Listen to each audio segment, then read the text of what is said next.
Hola, ¿cómo están? Espero que muy bien. Hace tiempo que vengo pensando en cómo las personas nos relacionamos con la tecnología. Y leí una vez algo de Lev Manovich, un teórico de los medios, que dijo que culturalmente el siglo XIX había estado definido por la novela, que el siglo XX había estado definido por el cine y que el siglo XXI estaría definido por la interfaz. Y digo estaría porque lo escribió en el 2001, en el principio del siglo XXI, en ese libro que se llamó El lenguaje de los nuevos medios. Y qué interesante porque me puse a pensar cuál era la interfaz dominante en el 2001 en lo que refiere a productos digitales interactivos. Y la interfaz dominante era la interfaz gráfica, una interfaz que fue inventada más o menos a principios de los 80, que rememoraba muchas cosas del espacio físico, como el escritorio, como las ventanas, como los botones, y que después se trasladó al diseño web. Cuando empieza la World Wide Web, las páginas más o menos lucían de esta manera. Aquí está el primer navegador, hecho en 1995, en donde tomamos todo de la interfaz gráfica y empezamos a tomar todos esos conceptos y esas metáforas y esos símbolos. La interfaz dominante era la gráfica. Pero esto que estaba del lado de la interacción, en donde las personas usábamos las interfaces, mirábamos, pulsábamos, tocábamos, scrolleábamos, y hoy que nos vuelve a pasar, cada vez más nos está pasando algo nuevo, que es que empezamos a hablar con las máquinas. Y aquí los verbos cambian un poco, también miramos, también escribimos, pero empezamos a hablar, empezamos a elegir de otra forma. Y todo lo que tenía que ver con la interacción, con pulsar, con tocar, con usar periféricos, empieza a estar del lado de la experiencia. La pregunta es, ¿vamos a seguir realmente pensando solo en pantallas si ahora empiezan a aparecer dispositivos como Astro de Amazon? Este robot que es un household y que Amazon lanzó hace relativamente poco y que está en ese periodo de adopción y la gente está empezando a entender, más allá de los que lo compran por fanatismo, qué es lo que aporta en mi casa, ¿no? Va por toda mi casa, me ayuda a ver si hay ventanas abiertas, incluso de manera remota, y tiene una personalidad, tiene un diseño específico. Entonces, creo que realmente el futuro de las experiencias que tenemos con nuestros clientes, con las personas que usan nuestros productos digitales y nuestros servicios digitales, va mucho más allá de las pantallas. Ya no podemos quedarnos con las pantallas nada más. Entonces, ¿cómo encaramos un nuevo diseño? ¿Cómo creamos un nuevo diseño de experiencias digitales que vayan más allá de las pantallas y que ya vayan más allá de una web o de un teléfono móvil?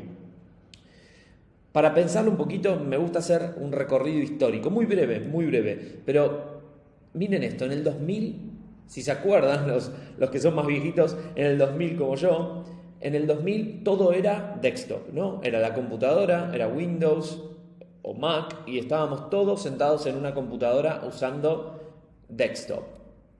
Pero 7 años después, este muchacho lanza el primer iPhone y el primer iPhone empieza a cambiar y a revolucionar la historia en lo que refiere a teléfonos móviles. Empieza el concepto de las apps, empieza a haber otra industria, en definitiva, siempre basada otra vez en la interfaz gráfica. En el 2010, el CEO por entonces, Eric Schmidt de Google, empieza a acuñar el término mobile first. Quizás se acuerden, él dijo en una conferencia, en un congreso mobile, que se hace todos los años, dijo, a partir de ahora todos los desarrolladores de Google hacen todo mobile first, porque empieza a cambiar la historia. Empezó a cambiar en el 2007 y ya todo el mundo estaba usando Internet y la web en los teléfonos móviles. Entonces, mobile first venía como un buen paradigma para decir, hagas lo que hagas, decía Eric Schmidt, hacelo mobile first, porque si lo hacemos en una pantalla chiquita, luego lo podemos escalar hacia cualquier otro tipo de dispositivos. Es que nos estábamos preguntando dónde estaba la web en ese momento. La web empezó en el año 2000 en desktop, pero ya también estaba en los teléfonos móviles, a partir del lanzamiento del iPhone, en las apps, y todo empezó a convertirse en smart, ¿no? Entonces teníamos la web en los autos, la web en los refrigeradores, la web en cualquier lado, hasta en impresoras, en los relojes. ¿Dónde estaba la web, en definitiva? Esto es una captura de un diseñador, Brad Frost, del 2012. Algo empezó a pasar ahí, en el 2010, 2012. Empezó a pasar, empezó a bifurcarse lo que parecía ser un timeline bastante derechito. Entonces, fíjense, del 2000 al 2010, ese paradigma, ¿no? en donde teníamos todo primero en las computadoras de escritorio y luego en los teléfonos móviles, ya teníamos internet y empezamos a usar habitualmente internet en los teléfonos móviles, estaba dominado por el mobile first.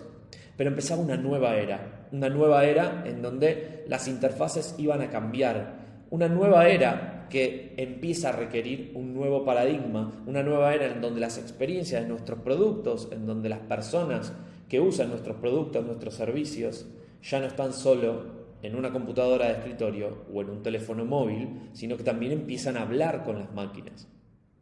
En el 2011 eso ya sucedía. Apple lanza Siri en los iPhones y empezamos a ver la idea del asistente que le hablamos por la voz. En el 2014 se lanza el primer Amazon Echo. Amazon lo lanza y empieza a aparecer Alexa, que empieza a asistir a algunos solo con la voz, ¿sí? Solo con la voz y solo con el oído. En el 2015, Chris Messina, que en ese momento estaba en Uber, empezaba a hablar del conversational commerce. ¿Por qué? Porque empezaban a crecer muchísimo de la mano de Facebook todos los robots en Messenger. Todos los robots de texto, los chatbots, empezaban a aparecer cada vez más y a aportar cada vez más valor. Y ya se hablaba de que todo el comercio electrónico iba a ser conversacional. Pero qué loco, porque en 2016 todavía en realidad seguía todo esto del mobile y el tráfico que antes todo el mundo usaba en las computadoras de escritorio, en internet, empezaba a equipararse. En el 2016 se llegó a ese hito con el tráfico mobile de los teléfonos móviles y las tablets. En el 2016, mientras sucedía otra nueva era en que empezábamos a hablar con las máquinas. En el 2016 pasó algo súper importante también. En la conferencia de desarrolladores de Google I.O., su CEO presentó por primera vez el Google Assistant. Ya venían diciendo que el tráfico del Google Search en mobile tenía más o menos un 20% de búsquedas hechas solo con la voz. La gente le hablaba al teléfono y buscaba en Google, en Android. En el 2016 lanzan el Google Assistant. Al mismo tiempo, en ese año, Facebook empieza a tener y a abrir a los desarrolladores el Messenger y las APIs de Messenger para que podamos construir chatbots ahí adentro. Empieza una ola de bots impresionante en el 2016, en donde personalmente yo también entro. En el 2017, un año después, Amazon lanza el Echo Show, la evolución del Amazon Echo que habíamos visto al principio en el 2014, en donde era solo voice only. Aquí empieza a tener pantalla, la experiencia empieza a cambiar y empiezan las personas a comprar este dispositivo con Alexa, pero que ya no solo te habla, sino que también te puede mostrar y podés tocar e interactuar de otra manera. Entonces, fíjense que empieza a aparecer este concepto de lo multimodal, empieza a aparecer este concepto en donde no solo le puedo hablar, puedo tocar, empiezo a usar todos los sentidos para interactuar con las máquinas. Y me gusta mucho esta frase de Bill Buxton, en donde él dice, el futuro es multimodal, en definitiva, porque somos multimodales. Porque los humanos somos multimodales e interactuamos con todos los sentidos y de todas las maneras con las máquinas. Y cada vez estamos hablando más con las máquinas. A diferencia de lo que pasaba al principio, que era todo interfaz gráfica. Ahora empezamos a combinarlas. Entonces, realmente, el mobile first, que empezaba a ser un paradigma predominante para diseñar experiencias digitales que puedan ser útiles y que puedan estar adaptadas a los dispositivos de las personas, empieza a necesitar este nuevo paradigma.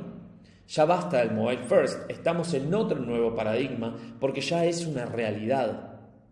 Un paradigma que en definitiva empiece a unir las pantallas, que ya vimos que siguen siendo importantes, los dispositivos que te hablan, por ejemplo, y que los tenés que escuchar. Es decir, todos los modos posibles. Tiene que unir las pantallas, los dispositivos y los modos, la vista, el oído, el tacto y la combinación. Ya no solo uso un periférico como un mouse para decirle a la computadora que tengo que hacer clic en un lado para que haga algo, sino que ahora le puedo hablar también o lo puedo tocar, como sucedía con el teléfono y a partir del iPhone sobre todas las cosas. Entonces, necesitamos un paradigma que una todos estos modos, porque las experiencias digitales de nuestros clientes, las personas que usan nuestros productos y servicios, cada vez más empiezan a ser en donde ellos quieren. pueden ser en un chatbot. Yo puedo empezar una experiencia digital en un chatbot, puedo decirle luego a mi asistente de voz algo, o puedo decirle a mi asistente multimodal que mezcla la pantalla y la voz. La verdad que puedo empezar una experiencia digital en donde quiero. Entonces tenemos que adaptar nuestras compañías, adaptar nuestros productos y servicios a una transformación digital que empieza a ser multimodal. Una transformación que necesita que empecemos a diseñar experiencias contemplando que las personas pueden acceder a nosotros o pueden usar nuestros servicios desde cualquier lado. Ese es el verdadero omnichannel. Pero la verdad que, ¿cuál es el paradigma que une todo? Porque el mobile first no me alcanza. Claramente ya no me alcanza para esto. ¿Cuál es el paradigma que une todo? La conversación. La conversación es el paradigma que une todo. La conversación es el nuevo paradigma. ¿Por qué? Porque la conversación es entre humanos. La conversación es una interfaz por excelencia entre humanos y tiene miles de años. La conversación nos permite comunicarnos entre nosotros y fíjense que también nos permite comunicarnos con las máquinas. La conversación empieza a ser también a la inversa. Las máquinas también permiten conversar con humanos. Entonces las máquinas ya no solo nos muestran cosas a través de la interacción, sino que la experiencia empieza a cambiar y empiezan a hablarnos también o empiezan a preguntarnos de otra manera. Interactuamos de otra manera con las máquinas. Entonces, la conversación, ¿qué nos permite? Interactuar. Básicamente la conversación fue hecha para eso, ¿no? Está basada en el lenguaje que nos permite interactuar entre los seres humanos. Permite colaborar unos con otros. Y si permite colaborar unos con otros, genera un espacio de entendimiento que nos permite ¿qué? Hacer cosas, permite lograr lo que queremos, permite ir más allá, nos permite en definitiva concretar cosas como seres humanos, entre nosotros. Interactuamos, colaboramos, hacemos cosas, logramos cosas, vamos más allá. Y con las máquinas también. Fíjense que la conversación es tan poderosa y tan importante que es nuestra interfaz con el mundo. Me gusta mucho esta frase de ficción del coronel Aureliano Buendía en la novela 100 años de soledad de Gabriel García Márquez, donde decía: el mundo era tan reciente que muchas cosas carecían de nombre y para nombrarlas había que señalarlas con el dedo. Claro, la conversación nos permite mantener un código único, un lenguaje único y nos permite interactuar unos con otros, es nuestra interfaz. Ese es el poder de la conversación y ese poder lo vamos a usar para convertirlo en el hilo conductor de la experiencia que tengamos con las personas que usan nuestros productos y servicios. Es el hilo conductor porque une todos los puntos de interacción, no importa los modos, los dispositivos, desde donde accedas, si empiezo en la web, voy por WhatsApp, termino en un smart speaker, no importa, une todos los puntos de interacción. La conversación es eso. Tiene ese poder de unirlo y trasciende absolutamente todo, como dijimos. No importa el device, no importa el modo, la conversación siempre está ahí abajo, ¿sí? Y la interfaz que tiene, que es el lenguaje, no necesita ningún tipo de aprendizaje como lo necesita un sitio web, como lo necesita a veces un smart speaker. La conversación tiene una curva de aprendizaje casi nula porque todos sabemos conversar. Todos podemos comunicarnos en definitiva a través del lenguaje, que es nuestra interfaz de base. Entonces, volviendo un poco a ese viejo paradigma del mobile first, que ya lo tachamos y lo sacamos del medio para diseñar estas nuevas experiencias omnicanales, estas experiencias de las personas que usan nuestros productos y servicios, empecemos a pensar que hagas lo que hagas, hacelo conversation first. Espero que hayan disfrutado de la keynote. Hasta aquí llego. Pueden ahí buscarnos en vivo, hacemos experiencias multimodales, estamos obsesionados, queremos que cada conversación con una máquina sea una experiencia diseñada. Gracias.